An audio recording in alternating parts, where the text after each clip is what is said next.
Hello lovelies and welcome to the channel. So first off, I'd like to apologise for the lack of videos last week. I wasn't well, so there was no chance of me doing any voiceovers or anything. So I just took the week off and so now I'm back with some new videos. But to make it up to you, this video is actually 2 art journal pages in one. I ended up making the second while I was making the first one, so I thought I'd show you both. So this is following a prompt from a Facebook group, the Darkroom Door. I've recently discovered the Darkroom Door Facebook page, and they have a monthly challenge. And this month's challenge was to use distress sprays or inks, and then of course some of their products. And I have some awesome Darkroom Door stencils and stamps that I thought I'd pull out and use. So I'm starting with my inks in Mermaid Lagoon and Cracked Pistachio, because we know how much I love my blues and greens.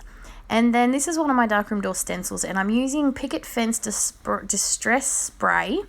And as you can see, my nozzle is a bit clogged, so it's not spraying very well, and I'm just loading up the ink. And because I'm doing that, I'm ending up with a lot of ink left over on my stencil. Now, as you know, nothing goes to waste in my art room. So that's how I end up with the other page. I had a background made in a different art journal, and instead of letting all that ink go to waste, I thought I'd apply it to a journal page that already had paint on it. And you know what? I absolutely love how it turned out. So I end up getting the negative of the stencil, and yeah, I love it. There was so much ink on there that it gave me such an awesome impression.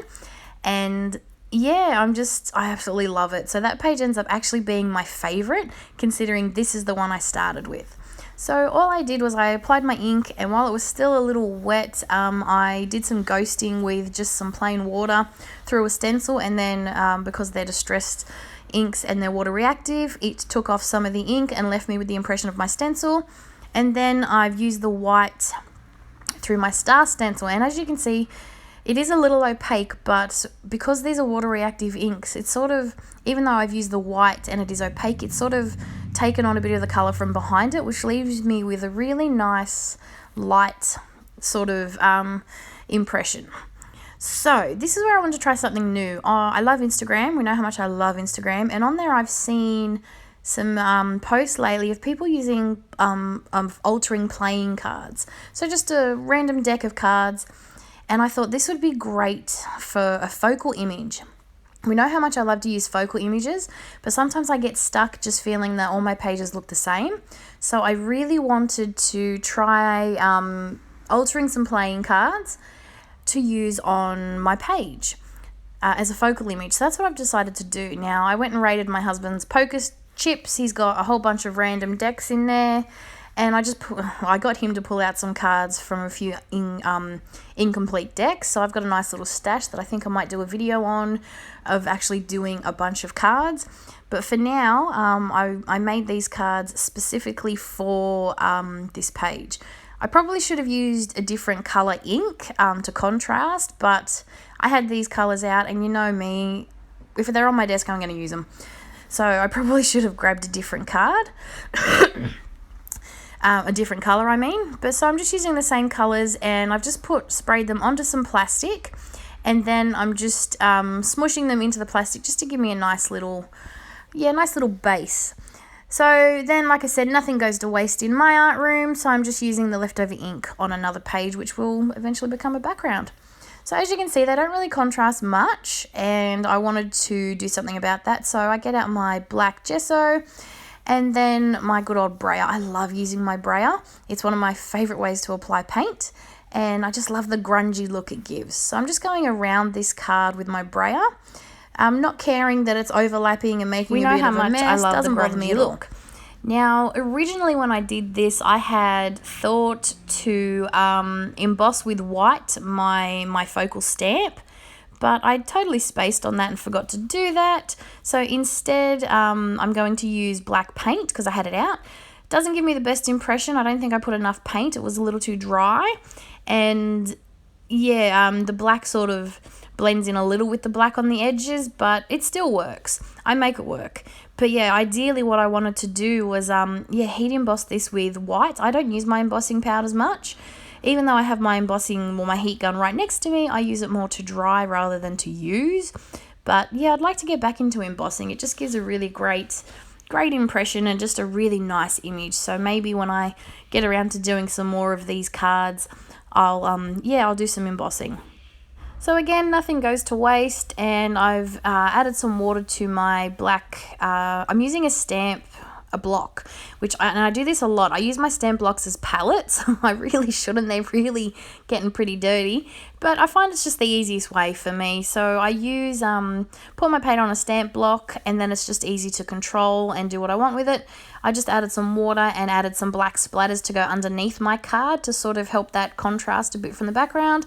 And then, like I said, nothing goes to waste, so I've just smushed the rest of that onto that other page, and I will do a video and show you how I use that page in an upcoming video. So this is where I'm going over that black to try and just make the words pop a bit more. And this is a darkroom door stencil. It says, maybe I'm an artist and maybe I ain't, but all of my best clothes are covered in paint. I bought this because it is so me. It's not funny. I have paint on pretty much most of my clothes. I have an apron, but I never wear it. And yeah, a lot of my clothes are covered in paint. So I'm just using some thin foam pieces to put this in my journal, because I really did want to be able to, I really wanted to make this stand off the background, especially because the colors are the same. So I really wanted it to pop a little bit.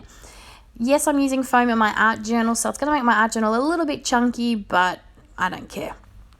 I did want to put some cheesecloth behind my card for some texture and again for contrast, but I couldn't find it, so I just went with some good old cotton and just randomly spooled that underneath my card, and then I'm just using wet glue to apply that down.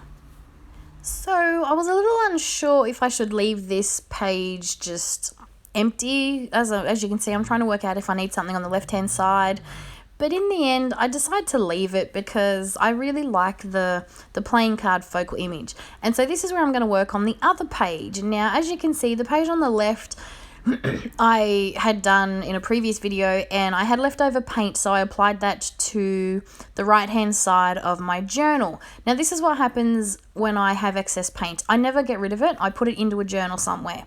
And as you can see, one day I'll have excess of something else and it'll turn into a page, and that white really popped beautifully off this paint. Now, because it's acrylic paint and it's very well dry, that white sat on top. It wasn't water reactive paint, it wasn't water reactive ink, so therefore the white stayed really white, and I adore how this turned out.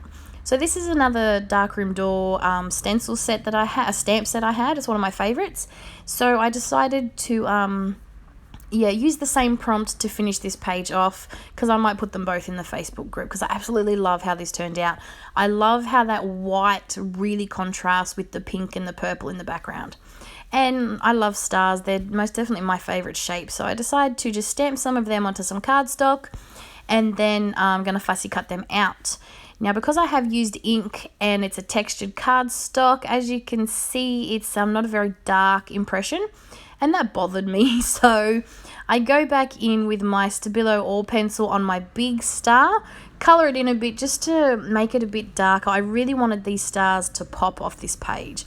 So I'm just going to randomly apply them in a cluster, and then I'm going to add like a phrase sticker or something. You know how much I love my small talk books with all those phrases, so that's where I was just going with this page. Just a nice little focal image with my stars, and yeah, just a little phrase. This come together really quickly, this page.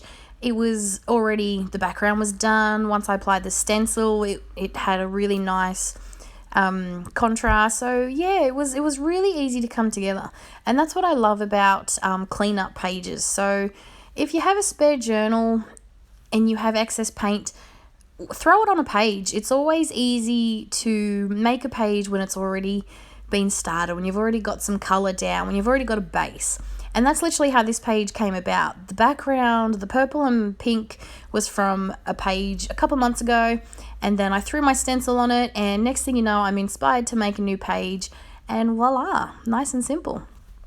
So yeah, always have a spare journal. It comes in handy.